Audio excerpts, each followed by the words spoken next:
right now, interlace your fingers, put your hands on top of your head, all right?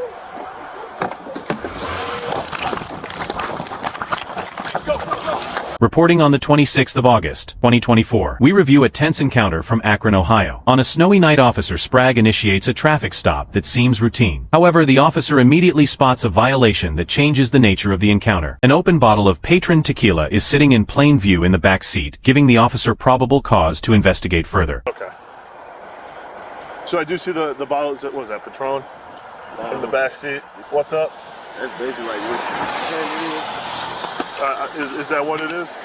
Okay. Despite the driver claiming he is not drunk, possession of an open container while operating a motor vehicle is a crime. To conduct a search and ensure safety on the slick roads, the officer orders Whiteside to exit the vehicle. Instead of complying, the driver begins to stall and argue, hoping to talk his way out of a lawful order. I got no problem.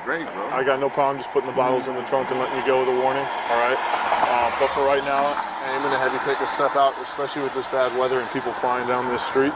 Okay. Again, I know I already asked, no weapons in the car or on your... The patience of law enforcement wears thin as Whiteside ignores more than a dozen requests to step out. He attempts to phone a friend instead of following instructions, claiming he feels unsafe despite the officer being polite and professional. This refusal to cooperate escalates a simple misdemeanor citation into a much more serious situation. You gonna hurt me to get out the car? Yeah, you don't have a choice. What's the protocol, bro? Like I already told you, man, I have probable cause to search the vehicle.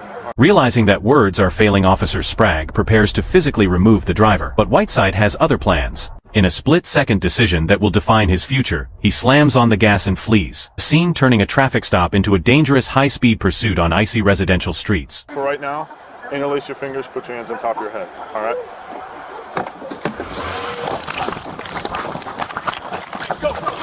Following the suspect's reckless escape, officers engage in a pursuit reaching speeds of 60 miles per hour in dangerous weather conditions. The suspect races southbound, ignoring the safety of the public. However, the chase is short-lived as the suspect likely realizes his vehicle cannot outrun the radio and crashes or abandons the car nearby. He had no container in the car. Refused to get out of the car several times. Speeds are 60 going southbound on Brown Street.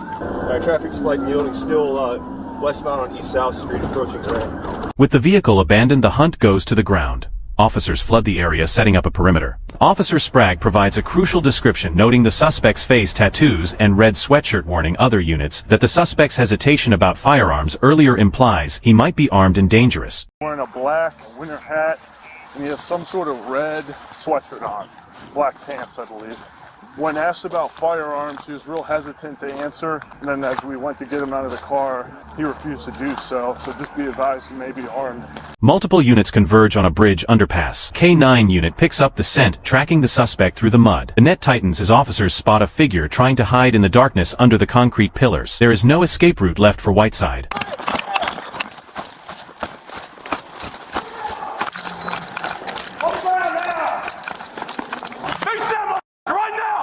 The officers move in aggressively, forcing the suspect to the ground to ensure he cannot access any potential weapons. Whiteside is handcuffed and secured, ending the dangerous game of cat and mouse he initiated. The adrenaline is high, but the suspect is finally in custody.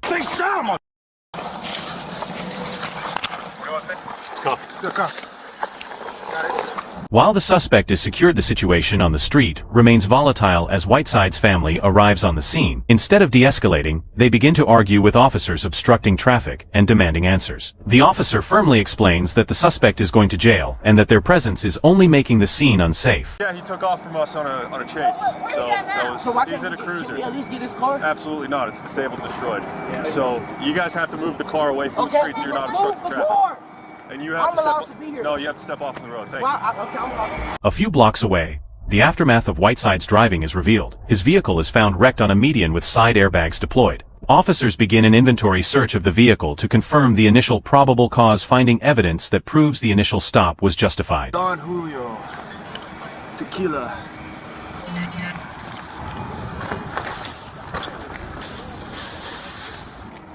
Alright. The family refuses to leave following the police to the tow scene. The suspect's brother aggressively confronts the officer, forcing law enforcement to draw a hard line. They are warned that their continued interference is bordering on obstruction of official business, a chargeable offense that could land them in the same cell as Brandon. I'm not even in the car. Please, I'm begging Where you. you want me to go? Right there. I can stay right here though. No. Let's go to this block. Why do we gotta Clear the scene.